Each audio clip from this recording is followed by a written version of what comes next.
பாஜகவில் திடீர் பரபரப்பு.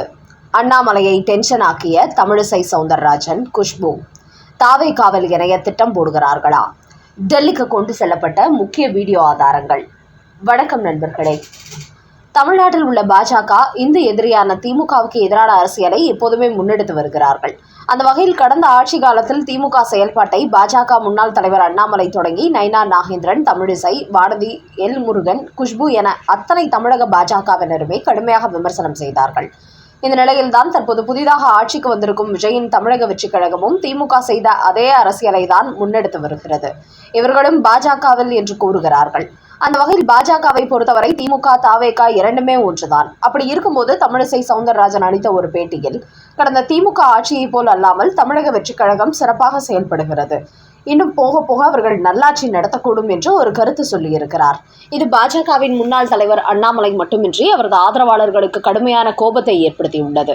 பாஜகவை பொறுத்தவரை திமுக, தமிழக வெற்றிக் கழகம் இரண்டுமே ஒன்றுதான். அப்படி இருக்கும்போது தமிழக வெற்றிக் கழகத்திற்கு ஆதரவாக எப்படி தமிழிசை சவுந்தரராஜன் கருத்து சொல்லலாம் என்று அவரை கடுமையான முறையில் அண்ணாமலையின் ஆதரவாளர்கள் விமர்சனம் செய்து வருகிறார்கள். அதோடு இப்படி தாவேகாவை உயர்த்தி பேசுவதை இத்தோடு விட்டுவிடுங்கள். காரணம், உங்களது பேச்சு தற்போது பாஜகவில் இருக்கும் நீங்கள் அடுத்து தாவேகாவுக்கு செல்ல போகிறீர்களோ என்கிற சந்தேகத்தை ஏற்படுத்தும் வகையில் உள்ளது என்று கூறியுள்ளார்கள். இப்படி தமிழிசையின் செயல்பாட்டை அண்ணாமலை ஆர்மி கடுமையாக கண்டித்துள்ள நிலையில் பாஜகவின் குஷ்புவும் நேற்று விஜயை சந்தித்த பிறகு ஒரு பிரஸ் மீட் கொடுத்து சலசலப்பை ஏற்படுத்தியுள்ளார்.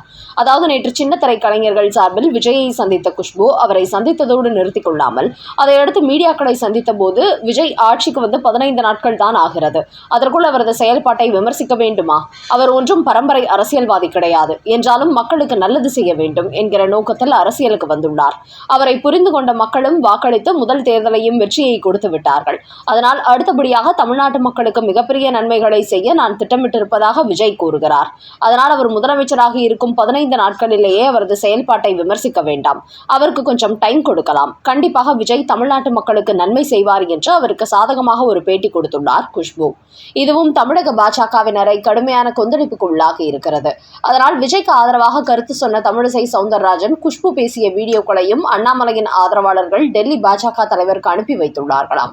குறிப்பாக தமிழ்நாட்டில் உள்ள பாஜகவினர் திமுகவுக்கு எதிராக இருந்தவர்கள், ஆனால் இப்போது தமிழக வெற்றிக் கழகத்திற்கு ஆதரவாக திரும்பிவிட்டார்கள். இப்படிப்பட்டவர்கள் எப்படி தமிழ்நாட்டில் பாஜகவுக்கான சரியான அரசியலை செய்வார்கள்? குறிப்பாக பாஜக புள்ளிகள் விஜயின் பிரச்சார பீரங்கிகள் போல் ஆகிவிட்டார்கள். இப்படி இருந்தால் தமிழ்நாட்டில் பாஜகவை வளர்ப்பதற்கு வாய்ப்பே இல்லை. குறிப்பாக திமுகவை போலவே பாஜகவையும் விமர்சித்து வருகிறார் விஜய். அப்படிப்பட்டவரை இவர் புகழ்ந்து பேசி வருகிறார்கள். அதனால் டெல்லி மேலிடம் தமிழிசை சவுந்தரராஜன், குஷ்பு போன்றவர்களை கண்டிக்க வேண்டும். அப்படி இல்லை என்றால் கட்சியை விட்டு துரத்தி அடிக்க வேண்டும்.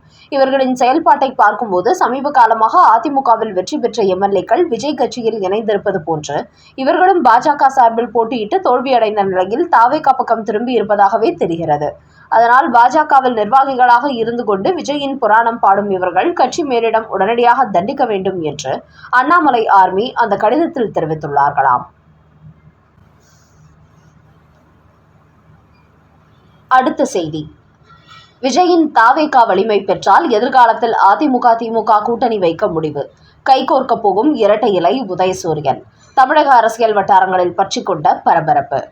அண்ணாதுரை காலத்தில் திமுக ஆரம்பிக்கப்பட்ட நிலையில் அதன் பிறகு கருணாநிதி அந்த கட்சியின் தலைவரானார். இப்போது மு.க. ஸ்டாலின் இருக்கிறார். எம்ஜிஆருக்கும் கருணாநிதிக்கும் இடையே ஏற்பட்ட கருத்து மோதல் காரணமாக அவர் அதிமுகவை ஆரம்பித்தார். அப்படி எப்போது எம்ஜிஆர் அதிமுகவை ஆரம்பித்தாரோ அப்போதிலிருந்தே திமுக, அதிமுக கட்சிகள் இடையில் மிகப்பெரிய மோதல் இருந்து வருகிறது. இந்த எதிர்ப்பு அரசியல் தான் அவர்கள் 2 பேருக்கும் இடையிலான வெற்றி தோல்வியை முடிவெடுக்கிறது. மற்றபடி 2 கட்சிகளுமே ஒரே மாதிரியான கொள்கைகளை தான் பின்பற்றி வருகிறார்கள். இப்படியான நிலையில்தான் கடந்த 60 ஆண்டுகளாக இந்த கட்சிகள் மாறி மாறி ஆட்சி செய்து வந்த நிலையில் யாருமே எதிர்பார்க்காத வகையில் ஒரே தேர்தலில் 2 திராவிட கட்சிகளையுமே ஓரங்கட்டிவிட்டார். இந்த நிலையில் தற்போது திமுக, தமிழக வெற்றிக் கழகம் ஆட்சியில் நடைபெற்று வரும் சட்ட ஒழுங்கு பிரச்சனை சம்பந்தப்பட்ட அனைத்து விஷயங்களை பெரிய அளவில் ட்ரெண்டிங் செய்து வருகிறார்கள். அதுபோன்று அதிமுகவும் செய்கிறது. என்றாலும் அதிமுக தலைமையிலான கூட்டணி உடையாமல் அப்படியே இருந்த போதும் திமுக கூட்டணி உடைந்து சிதறி போய்விட்டது. கிட்டத்தட்ட தற்போது மு.க. ஸ்டாலின் தனிமரமாகிவிட்டார் என்றுதான் சொல்ல வேண்டும். அதனால் அடுத்து உள்ளாட்சி தேர்தலில் தனித்து போட்டியிட்டு எதிர்பார்த்தபடி வெற்றி கிடைக்காத பட்சத்தில் மக்களவை தேர்தலையும் தனித்து சந்திக்கும் திமுக 2031 வரப்போகும் சட்டமன்ற தேர்தலில் திமுகவுடன் கூட்டணி அமைக்க சரியான கட்சிகள் அமையாத பட்சத்தில் அதிமுகவுடன் கூட்டணி வைப்பதற்கும் மு.க. ஸ்டாலின் திட்டமிட்டு வருவதாகவும் அறிவாலய வட்டாரங்களில் ஒரு தகவல் கசிந்திருக்கிறது. எதிரிக்கு எதிரி நண்பன் என்கிற பாணியில் இந்த கூட்டணி உருவாக உள்ளதாம். ஏற்கனவே விஜய் திமுக கூட்டணி கட்சிகளை இணைத்து ஆட்சி அமைக்கப் போகிறார் என்றதுமே திமுக ஆதரவுடன் எடப்பாடியை முதலமைச்சராக்க தயாரானார் மு.க.ஸ்டாலின். அந்த அளவுக்கு விஜய் முதலமைச்சராகி ஒரு வலுவான கூட்டணியை உருவாக்கிவிட்டால் அதன் பிறகு அவரை வீழ்த்துவது கடினம். அதனால் தனது மகன் உதயநிதியை அடுத்தபடியாக முதலமைச்சராக்க முடியாது என்பதனால் எப்படியும் விஜயை வீழ்த்திவிட வேண்டும் என்று ரொம்பவே மெனக்கெட்டார் மு.க.ஸ்டாலின்.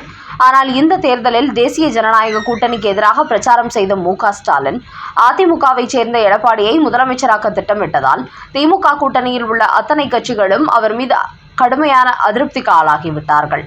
தங்கள் வெற்றி பெற வேண்டும் என்பதற்காக மு.க.ஸ்டாலின் எதையும் செய்வார் என்பதை புரிந்து கொண்டு அவருக்கு தங்களது எதிர்ப்பை பதிவு செய்யும் வகையில் தமிழக வெற்றிக் கழகம் ஆதரவு கொடுத்து விட்டார்கள். அதோடு தற்போது காங்கிரஸ், விசிக, இந்திய முஸ்லீம் லீக் கட்சிகள் தமிழக வெற்றிக் கழக கூட்டணியில் இடம் பிடித்து விட்டார்கள். அதனால் அடுத்து வரும் தேர்தல்களில் அவர்கள் விஜயின் கூட்டணியில்தான் இடம்பெறப் போகிறார்கள். அதனால்தான் அடுத்த சட்டமன்ற தேர்தலில் அதிமுகவுடன் கூட்டணி வைத்து தேர்தலை சந்திப்பதற்கும் மு.க.ஸ்டாலின் திட்டமிட்டு வருவதாக கூறுகிறார்கள். குறிப்பாக வரப்போகிற உள்ளாட்சி தேர்தல் மற்றும் இடைத்தேர்தலில் கூட்டணி இல்லாமல் திமுக போட்டியிடும் போது வெற்றி கிடைத்துவிட்டால் மு.க.ஸ்டாலின் உற்சாகமாகிவிடுவார். ஆனால் இடைத்தேர்தல் நடைபெறும் 4 தொகுதிகளிலும் மீண்டும் தமிழக வெற்றிக் கழகமே வெற்றி பெற்றால் எதிர்காலத்தில் திமுக தனித்து போட்டியிட்டால் அது பெரும் தோல்வியை ஏற்படுத்தி கொடுக்கும் என்பதனால் விமர்சனங்களை ஓரங்கட்டி வைத்துவிட்டு எடப்பாடியை திமுக கூட்டணியில் சேர்த்துக்கொண்டு தேர்தலை சந்திக்கவும் தயாராகிவிட்டதாகவும் கூறுகிறார்கள். அந்த அளவுக்கு விஜயின் அரசியல் வருகை அவரது வெற்றி 60 ஆண்டுகால அரசியல் எதிரிகளாக இருந்த திமுக, அதிமுக கைகுலுக்க வைத்திருக்கிறது. ஆனால் மு.க.ஸ்டாலினின் இந்த முடிவுக்கு எடப்பாடி பழனிசாமி கட்டுப்பட்டால் தேசிய ஜனநாயக கூட்டணியும் உடைந்துவிடும் என்கிற சூழல் உள்ளது. குறிப்பாக மு.க.ஸ்டாலின் பாஜக, அதிமுக கூட்டணியில் இருந்தால் நாம் கூட்டணி வைப்பது சரியாக இருக்காது, சிறுபான்மையினர் ஓட்டுகள் நமக்கு கிடைக்காது என்று எடப்பாடி பிரெயின் வாஷ் செய்வதற்கு வாய்ப்புள்ளது. அதனால் விஜயை வீழ்த்த வேண்டும் என்பதற்காக திமுக, அதிமுக கூட்டணியில் அமைத்தாலும் இந்த கூட்டணிக்குள் சலசலப்பு ஏற்படும். சில கட்சிகள் வெளியேறுவார்கள் என்றாலும் மு.க.ஸ்டாலின், எடப்பாடி 2 பேரும் தங்களை அரசியல் களத்துக்குள் தக்க வைத்துக் கொள்ள வேண்டும் என்கிற முடிவுக்கு வந்துவிட்டதால் கூட்டணி கட்சிகள் வெளியேறினால் இவர்கள் கவலைப்பட மாட்டார்கள் என்பதும் தெரிய வந்துள்ளது. அந்த அளவுக்கு எதிர்காலத்தில் விஜயின் வலுவான கூட்டணியை வீழ்த்த ஸ்டாலினும் எடப்பாடியும் கைகோர்ப்பதற்கான வாய்ப்புகள் நாளுக்கு நாள் அதிகரித்து வருகிறது.